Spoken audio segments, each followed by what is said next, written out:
Hello, everyone. This is Zami Eccles-Irwin from FilmFestivalCircuit.com and the Assistant Director of the Oregon Screams Horror Film Festival. Right now, we are gearing up for our Fall 2023 screening, which is going to take place on October 7th at the Sunshine Mill Winery and Drive-In Theater. And today we are talking with some of our participating filmmakers. Veon Henriques and Jonah Duvall are the directors behind Slave. Guys, thank you so much for being here today. It's a pleasure. Thank you for having us. Absolutely. Well, this is it's a great short. It's genuinely creepy, and the story is very interesting. It goes on these turns that make it quite engaging. Tell me, what inspired this film? Well, basis of it was like in the beginning, a lot of my friends were like, "Oh, Bjorn, you're a great actor, and you have the potential to be a great director and a great story writer." Because I'm a storyteller, right, as an actor. So yeah, that's the first thing that inspired me was my friends and my co-artists, like just go for it. And while I was thinking for a story, I was very fascinated by the horror world, right? And how the horror has two aspects. One is the supernatural horror that we see. One is the psychological horror. So when I was thinking for a story, I was wondering how can I combine these two major worlds of horror and make it one film, right? And as I was thinking about this, that's how the story was inspired, having the psychological horror and the supernatural horror come together, and yeah, and we have slaves. Okay, totally. I like why I love how you conceived of that and how you executed those two worlds in one. What about you, Jonah? What inspired your role in this film? Well, Veon was definitely more of in charge. He wrote the script and was looking for another director to kind of be there along the way. And Veon and I've worked with him as a director and him an actor before, and we just have a lot of chemistry.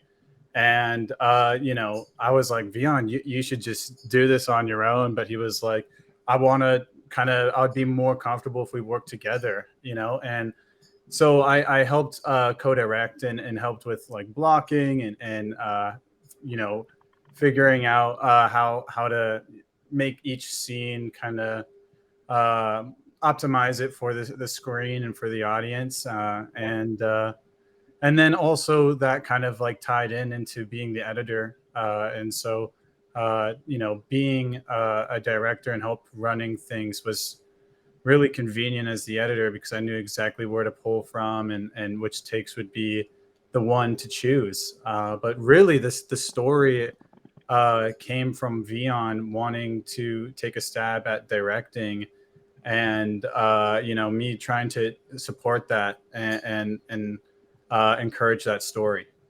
Okay, very cool. Well, I actually think that maybe we should always have co-directors because I like that strong reinforcement.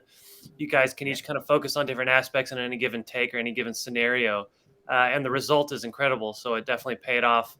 Tell me, what was that on-set dynamic like? What was it like working with the actors who had great on-screen chemistry? And it seemed like, beyond the horror, I could imagine the shoot was probably pretty fun. But yeah, what was that like for you guys? Well, talking about the chemistry. So one thing was pretty clear between me and Jonah was that we need to spend some more time in casting, right? And Okay. casting the right people for the right role. And we always have the belief that we're not looking for a great actor. We're just looking for the right fit for the character. And so that the film is more authentic and the chemistry is just right there. We don't have to build it up. You would just see that in a fraction of a second. Totally. And so we spent a lot of quality time in auditioning. We had ample of auditions and we narrowed it down and we had a second round, then we had a third round, and then we had a fourth round of just discussion. Like, who should we finalize to have this final three, four characters that we want to lock in. And I think that was one of the major aspects which fed into chemistry and have such beautiful chemistry with all the actors acting with each other for me. Yeah, Jonah, what about you? I 100% agree with that. The casting was a huge role. We had, I can't even remember how many auditions, and you know 129. it was Wow. it was a lot to go through, and we couldn't have been blessed with better actresses and actors. So that was one crazy awesome aspect. The other aspect was the crew itself.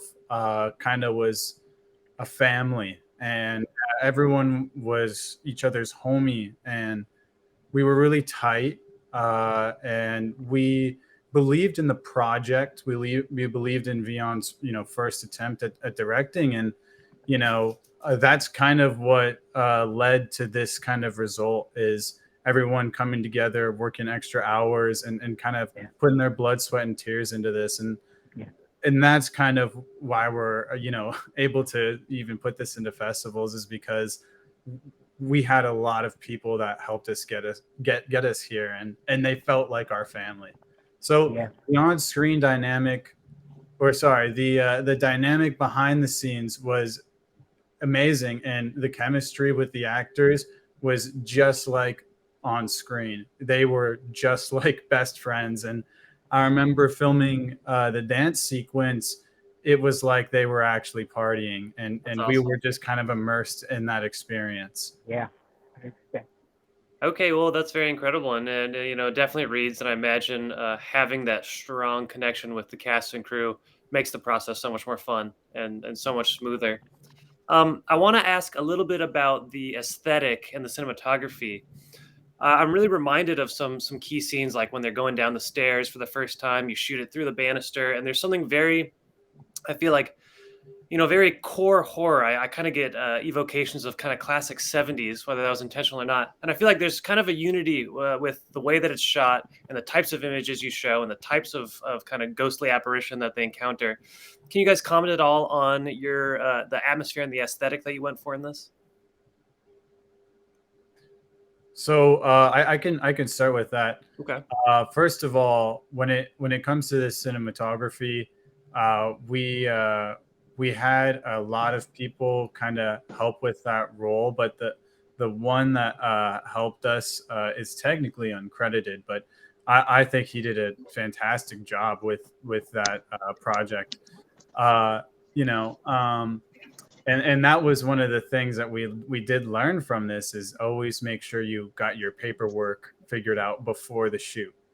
But with that being said, a lot of the aesthetic choices kind of came into interpreting the script, and finding a way to optimize it and kind of tell the audience, give them something familiar to sense, so they kind of are led on a path where the story is honestly easy to follow.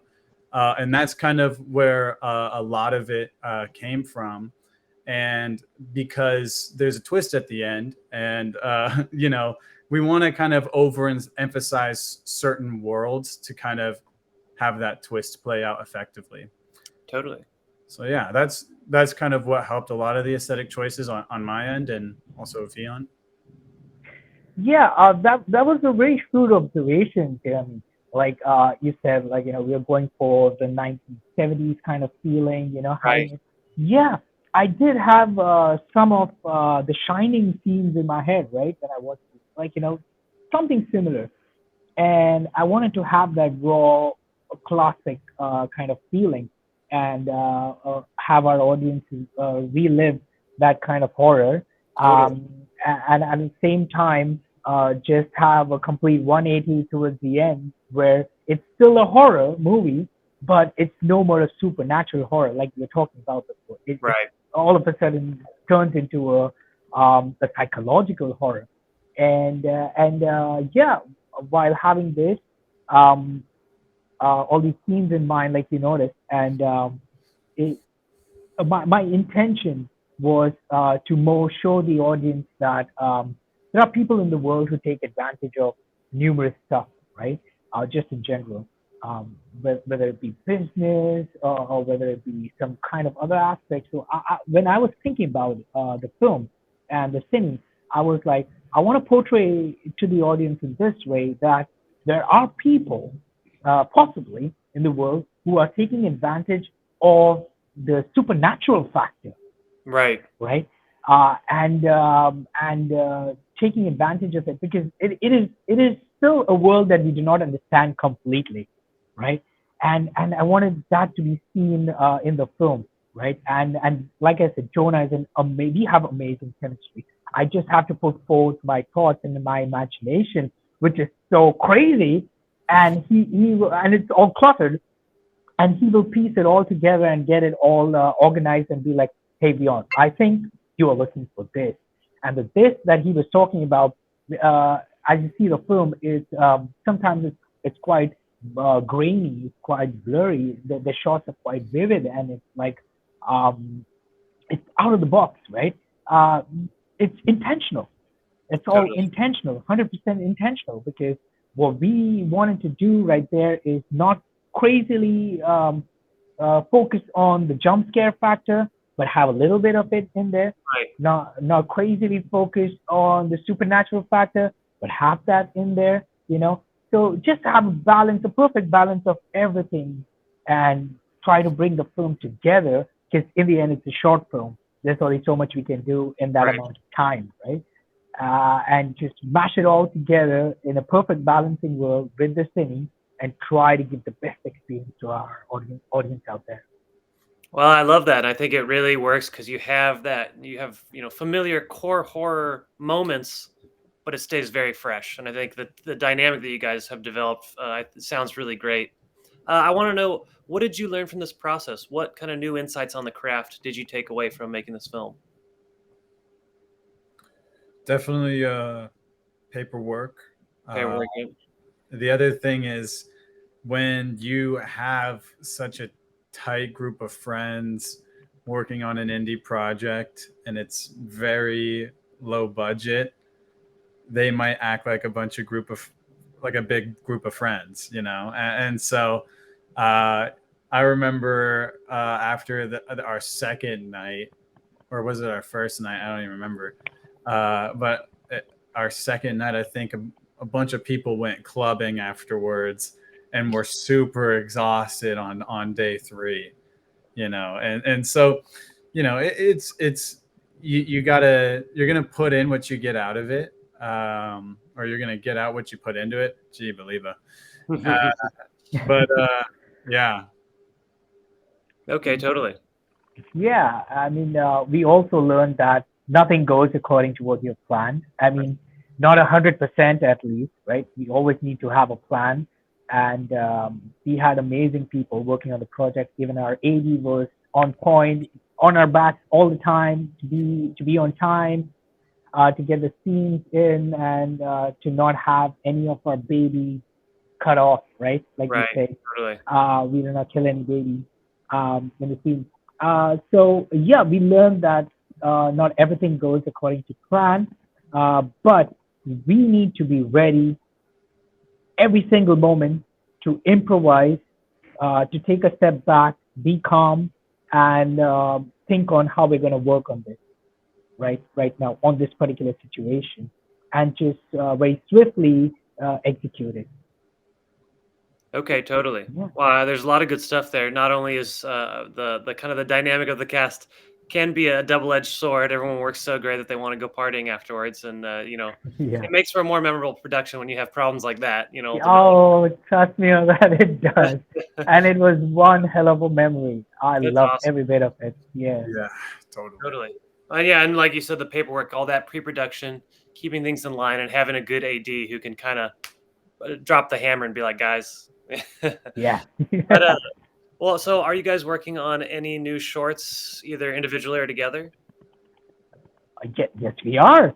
Excellent. In fact, we did finish a project lately, and we are having a screening for a casting crew coming this September to showcase our work. And once again, they're going to do the festival run. So this film is more on it's a psychological drama slash mystery, a narrative side of the film. In short, it's a film about a deaf mute counselor. Right there, it keeps you curious, and it's a lovely script. Um, And our next project that we are currently planning is a live action anime. Oh, sick. Okay. Yeah. Yeah. So, yeah, we have a live action fan film for a My Hero project, which is going to be in Japanese speaking, which is pretty cool. And then obviously, Tear in the Void. We came across this Korean director when we were in Vancouver doing indie stuff, and together, Veon and I worked on that project with him, and can't wait for that to be in the film festivals. And then, yeah, we just kind of have a couple of other short films releasing here and there. But those are kind of our main focuses at the moment. Excellent. Okay, so then I don't have to wait too long. I can enjoy a steady stream of stuff from you guys. Oh, I'll be seeing yeah. 100%. stuff. I bet you will. Up right now. Excellent. Okay. Well, is there anything else you guys would like to add about Slave? Well, Well, yeah, I mean, taught us a lot. I think it was kind of the start of our indie projects. That was our first indie shoot, fully independent. I think that we kind of took seriously and enough to screen and put to festivals, and we absolutely cannot thank you guys enough for this opportunity to yeah. acknowledge our hard work, and it means a lot to the cast and crew who worked overtime on this. So it's a lot for them to kind of see that this kind of art is paying off. But yeah. Yeah, 100%. We did initially underestimate ourselves, and we didn't know we could make it that far, right? It's always that side of us that I don't know, because after we are done with the film, there's always room for correction, and we always go like, I could have done this differently. All Maybe right. I could have done, that always goes round, and then we think to ourselves, could that be the factors that could not get us all the way through to be a finalist in a film festival or stuff? Just runs in our head. But to see the results right here, right in front of our eyes, and once again, thank you for the amazing platform. You guys are doing a great job, and thank you for the Thank you. opportunity. Um, and thank you for recognizing people like us, the people who are starting up and people who are passionately um, involved in this artistic realm and want to Totally. do more and want to showcase more just for the love of it. So thank you very much. It was an amazing project, and Slave was a project I will never forget in our life, no matter what. Well, thank you so much, and it's really the biggest thanks has to go to you guys who supply us with incredible films to screen. And I think audiences are going to love this on October 7th at the Oregon Screams Horror Film Festival. This is going to be in a ginormous drive-in theater screen, so it's going to be that classic horror experience. And your film is kind of an exemplar of delivering that experience. I think people are going to be very scared while watching that. So Great. thank you so much, and I can't wait to see more from you guys. Much Thank you, appreciated. Jamie. Thank you so Thank much. Thank you for your time. Take care. Take care.